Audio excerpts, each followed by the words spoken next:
sexo anal querem tirar a sua dúvida porque querem honrar o Senhor, querem ter uma relação sexual limpa, pura, e não querem ter suas consciências culpadas de algum pecado. Portanto, a dúvida é legítima. Segundo, eu gostaria que esse assunto fosse tratado com o máximo de respeito e de reverência.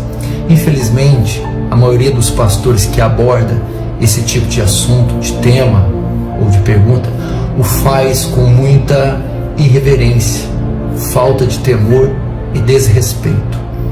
O sexo é algo sagrado criado por Deus e é algo que honra e glorifica a Deus.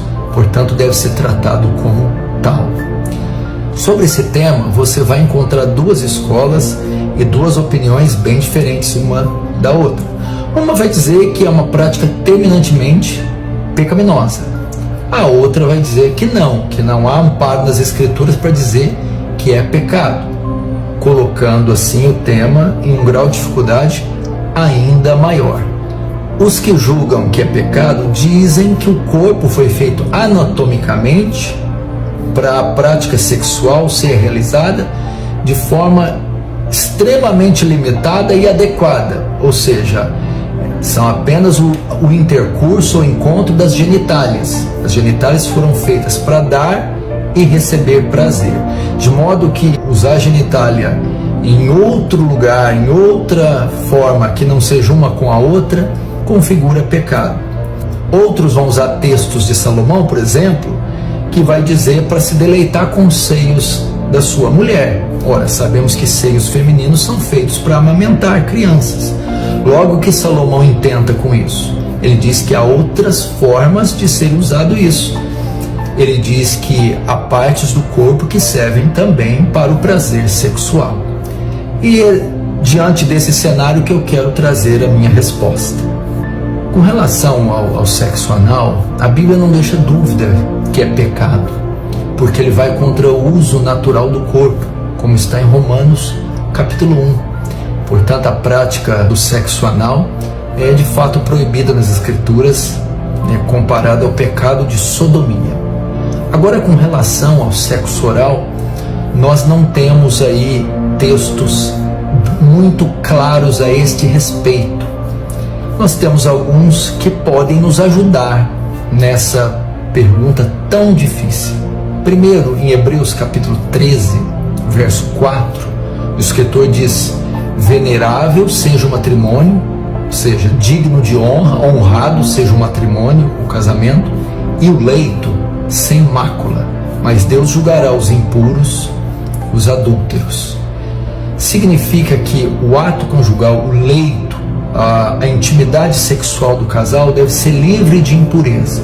No contexto está falando de adultério, mas não somente isso. O problema hoje das relações sexuais é que muitos elementos da pornografia, da cultura secular, dessa erotização da sociedade, são inseridos na relação sexual, maculando assim o leito, elementos da pornografia. E muitas vezes o marido, os homens, buscam nas mulheres aquilo que consumiram por anos na pornografia ou nas prostitutas. Portanto, o leito conjugal tem que ser guardado dessas impurezas, da profanação e dos elementos da pornografia e da prostituição. Isso é óbvio, envolve o sexo anal.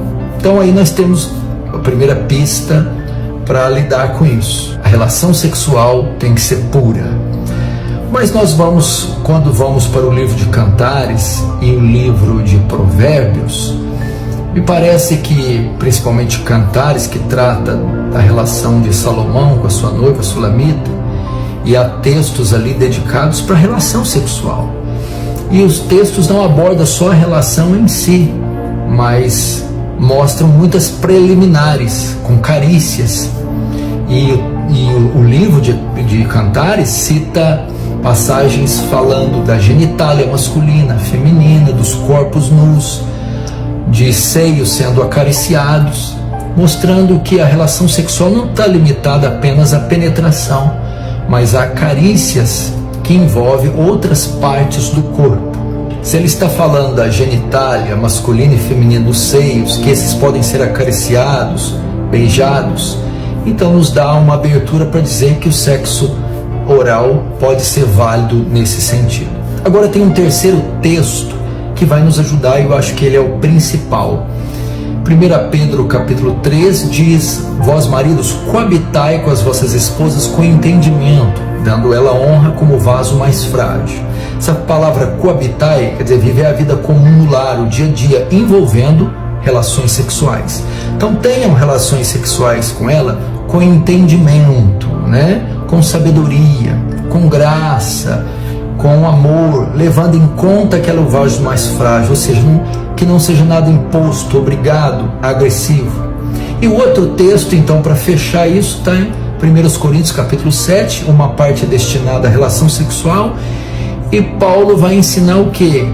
Que os maridos e as esposas têm que ter relações sexuais, ou deixar de ter, com mútuo consentimento. Então guarde essa palavra. O que é mútuo consentimento? As relações sexuais praticadas ou deixadas de praticar devem ser feitas com mútuo consentimento. O que é isso? Ambas as partes devem concordar. Então eu acredito que aí está a resposta para o sexo oral.